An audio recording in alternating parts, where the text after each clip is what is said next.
Olea Sr., the youngest brother of Carolina Olea Marzan. Thank you.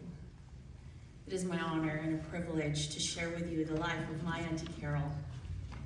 She was born on February 1st, 1937 in San Juan, La Union, Philippines, and she was the fifth of 6 children.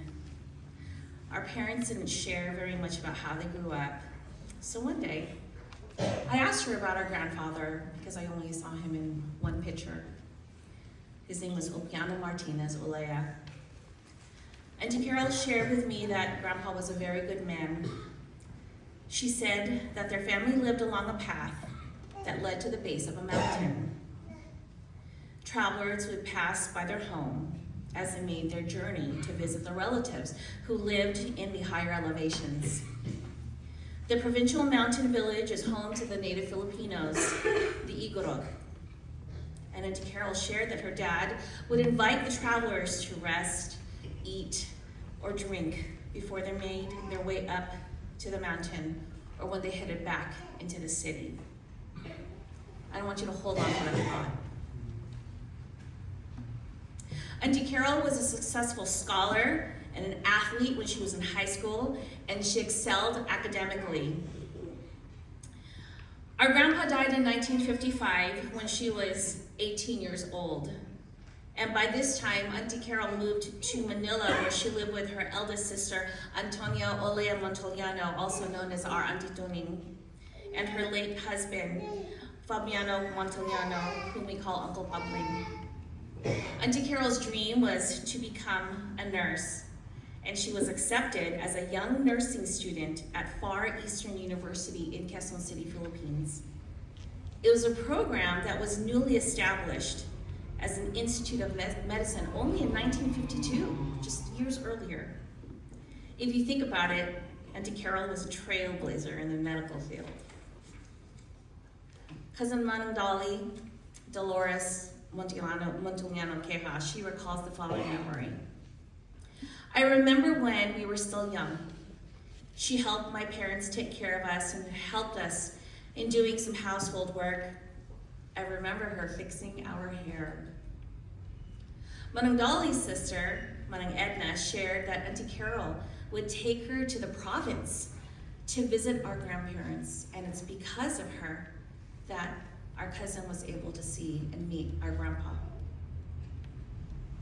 Auntie Carol enjoyed staying with her nieces and nephews, especially with the daughter of Nanay or Grandma Carmen, her sister, Carmen Bakungan Canonigo, our grandmother's younger sister. Our Auntie Lourdes was Auntie Carol's first cousin, best friend, and college roommate. They were both nursing students working hard to obtain their degree. Unfortunately, Auntie Lourdes tragically died, and riddled with the grief of losing her dad and then her best friend and cousin in a span of a few years. Her older sister, our Auntie Elena Marzan Kilala, brought Auntie Carol to America. This was long before the passage of the Immigration and Nationality Act of 1965 that abolished the national origins quota system, allowing more Filipino immigrants to enter the United States. Auntie Ellen and Auntie Carol were pioneering female immigrants who made a way for other Filipino immigrant families, including our own relatives, to establish themselves in a new home country of America. The journey to America was both treacherous and strenuous. Auntie Carol embarked on a boat across the North Pacific Ocean. You can imagine 5,293 miles to Honolulu, Hawaii, and then another 2,395 miles to San Francisco. Decades later, my cousin Chris told me this memory. Auntie Carol had the opportunity to sail on a tourist boat in the San Francisco Bay. And while sailing under the Golden Gate Bridge, she was overcome with emotion. Crying, she recalled how difficult her journey was to America, as she experienced famine and saw other passengers die due to the conditions of the voyage. But Auntie Carol had the resilience and the fortitude to survive the challenge of starting a new life in a new country. She had hope and resolve. It didn't get any easier once she arrived in San Francisco, because during the time, it was the end of the Manong generation. And Manong in our native tongue means older brother. The Manong Society, or the Manong generation, were the first wave of Filipinos who came to America and established neighborhoods and Filipino communities. But Filipinos still faced racial discrimination. They found comfort and solace and support in each other. On March 21st, 1959, Auntie Carol married Uncle Joe, Jose Abreu Marzan, at the Old Presbyterian Church in San Francisco. They still had to overcome the challenges of finding a new home. And as much as they and other families wanted to purchase land and settle in nearby Elk Grove, Filipinos were not allowed to live there. Due to their skin color, they could only live in a certain perimeter within this area here in Sacramento. And that's what started the settlement of our family along Florin Road, with Uncle Toby and Cheta on the side at the corner of Gardner Avenue and Florin Road. Next to that was Uncle Victor Marzan, Uncle Joe's brother. And then we had Uncle Sammy Aguna. And then along the road, you go further south, you had Uncle Eugene Marzan, then Grandpa Graciano Ancheta, and then almost at the corner of Bradshaw and Florin Road was our Grandpa Frank Olea Martinez. And it's along this road that our Auntie Carol and Uncle Joe settled at the red, we call the Old House on 8784 Florin Road. Auntie got the much needed reset in a new country, married to a husband, and then she returned to school. Not nursing, but on September 9, 1960, she earned a certification as a beautician from the Dolores Premier Don Lux Academy in San Francisco. And during that time, their family was well established as she gave birth to her firstborn, Manang Shar, in 1960, and Manang Janet in 1961, and Manang Jerry in 1964. She became a citizen of the United States on January 30th, 1967. Auntie Carol was a woman living out the American dream while overcoming so many challenges. She was a working mom, and fortunately, our grandmother, Maria Ancheta Bukungan Olea, her mother, immigrated to America and lived with her. Grandma cared for my cousins while Uncle Joe worked and Auntie Carol worked at a salon nearby. Our grandma used to make a 3-mile round-trip walk to bring lunch to her.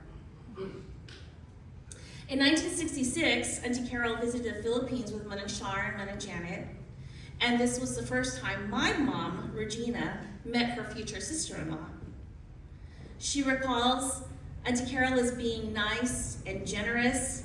She brought relatives to the market to buy whatever they wanted, especially clothes. And she brought yardage and took the yardage to a family, a member, a dressmaker in Caloocan. And I think it was Brittany who, I wonder if either Brittany or Tiffany mentioned how stylish Grandma was. She was definitely a woman who liked to dress up and look beautiful. Her cousin, our Auntie Prising Ancheta Martinez, was a child at the time of this visit who happened to live next door to Auntie Carol's family home. And Auntie Prising told me that she tagged around wherever Auntie Carol and Manang Jan and Manang Shar went, also being treated by Auntie Carol's generosity during that visit to the Philippines. When my mom immigrated to the United States a couple years later, Auntie Carol hosted a welcome party for my mom and invited all of the relatives from the Bay Area and Ilocano-speaking friends. It was an opportunity for her to meet more family and to make new friends. Uncle Joe and Auntie Carol took her on a road trip to Reno and even gave my mom some money to gamble. That was probably the first and last time you ever gambled, right? She won $20, by the way. These events were a recurring pattern for Auntie Carol and her sister, Auntie Ellen. And my mom was grateful for Auntie Carol's generosity and care for her, that she named her first daughter after her. That's how I got my name, Carolyn Olea.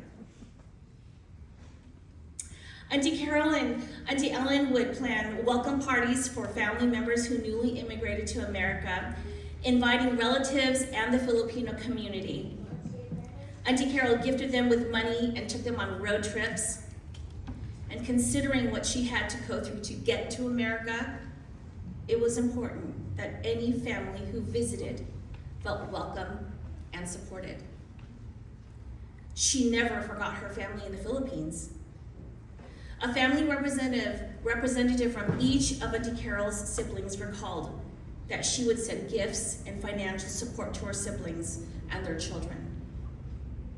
Ellen Olea Altobero, the granddaughter of our uncle, the late Fortunato Olea Sr., also known as Uncle Atong, recalls her generosity.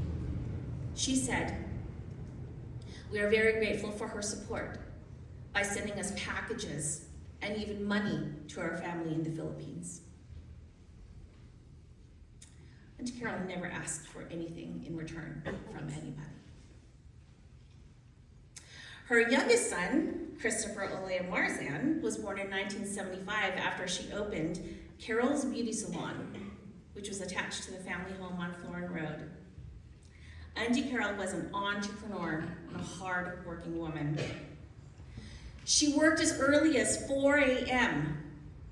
and into the early evening.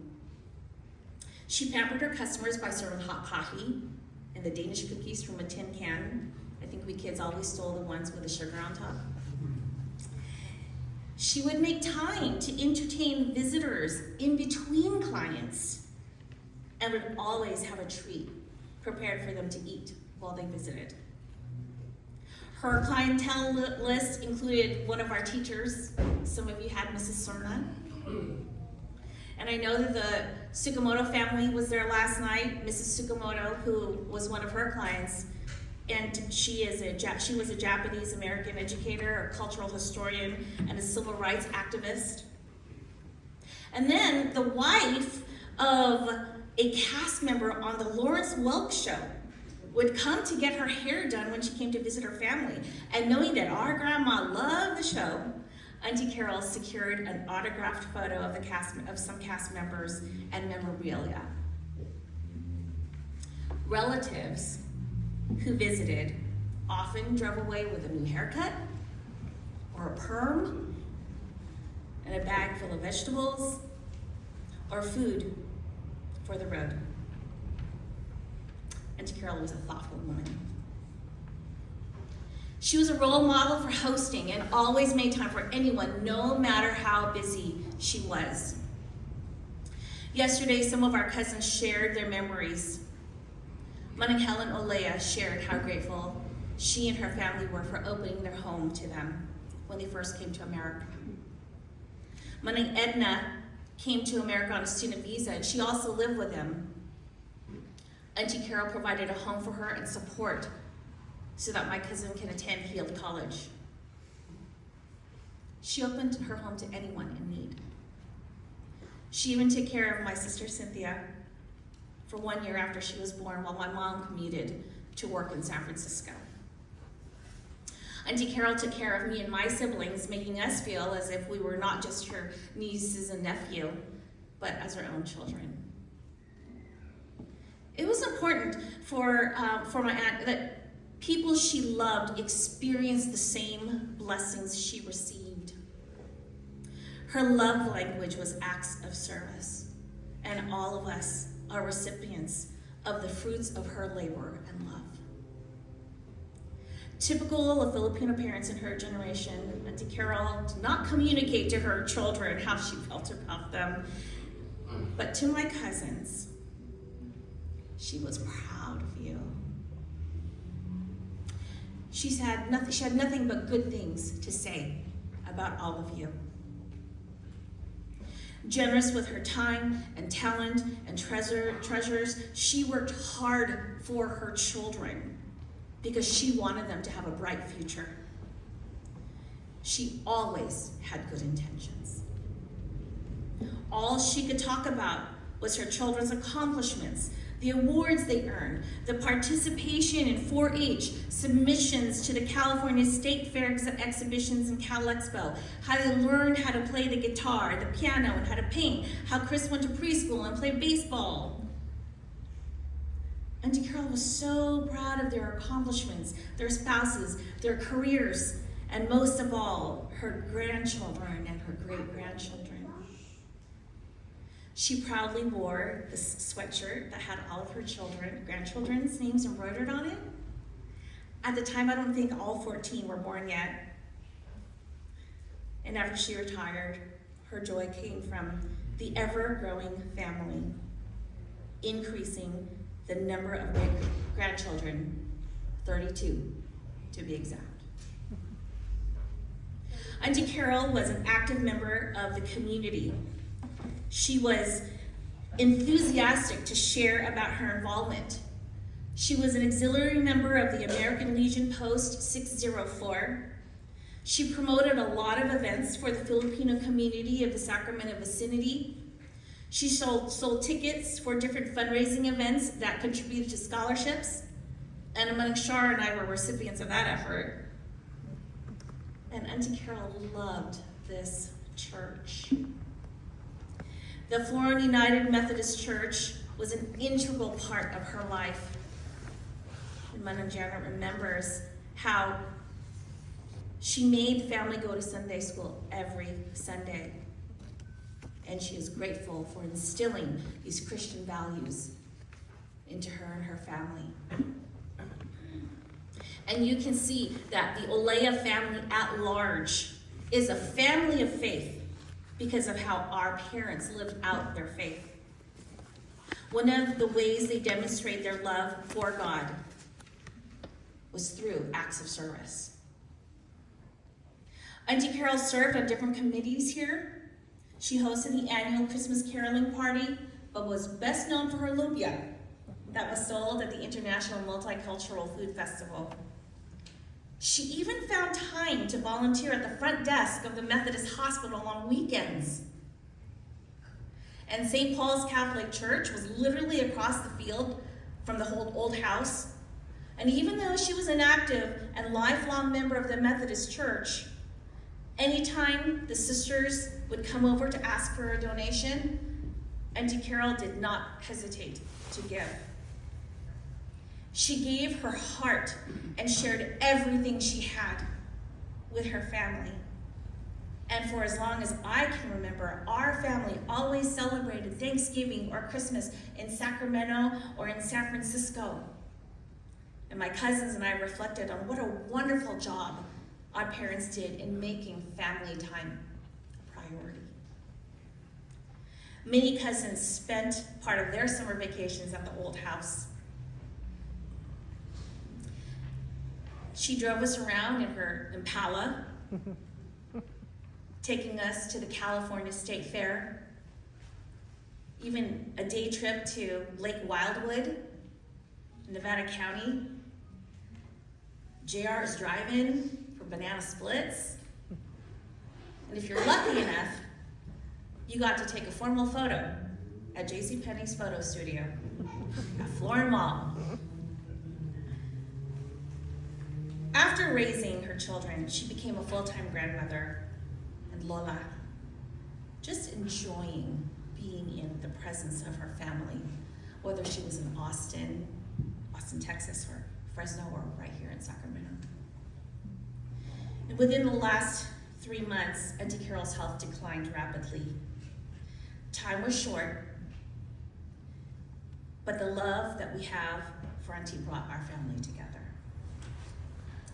One of the last memories that we had with her was when there was about 40 of us, cousins, children, grandchildren, great-grandchildren, nephews, and nieces, gathered around her bed as we prayed together.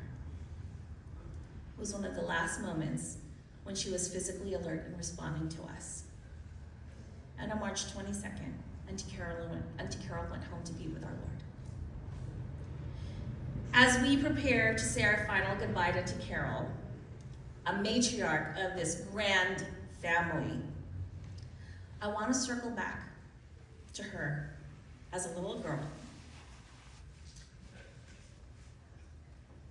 watching her dad, motioning tired travelers over. Come get some shade from the hot sun. Have some water, have some food. Come, sit, sleep, have a place to rest. Now, I want to picture yourself driving along Florin Road. You see the sign, Carol's Beauty Salon, and turn into the long driveway that opens up to the salon and the house.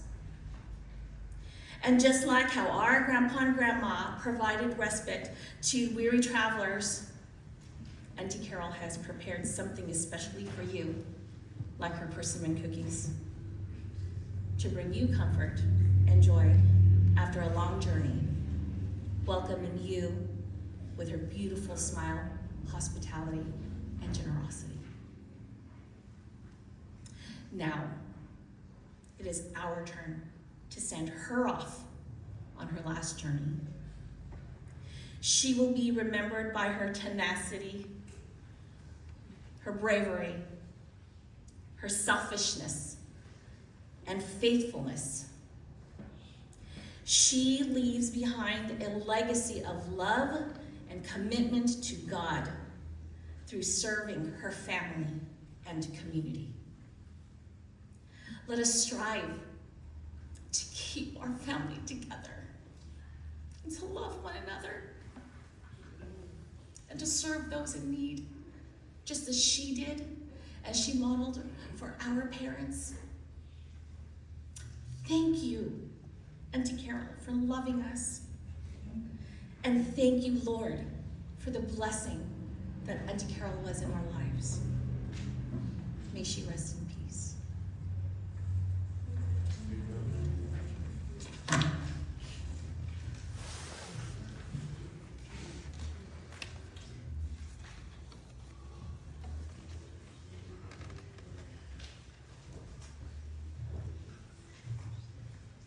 Beautiful. Absolutely beautiful. As we come to a close, our closing hymn of promise, number 707.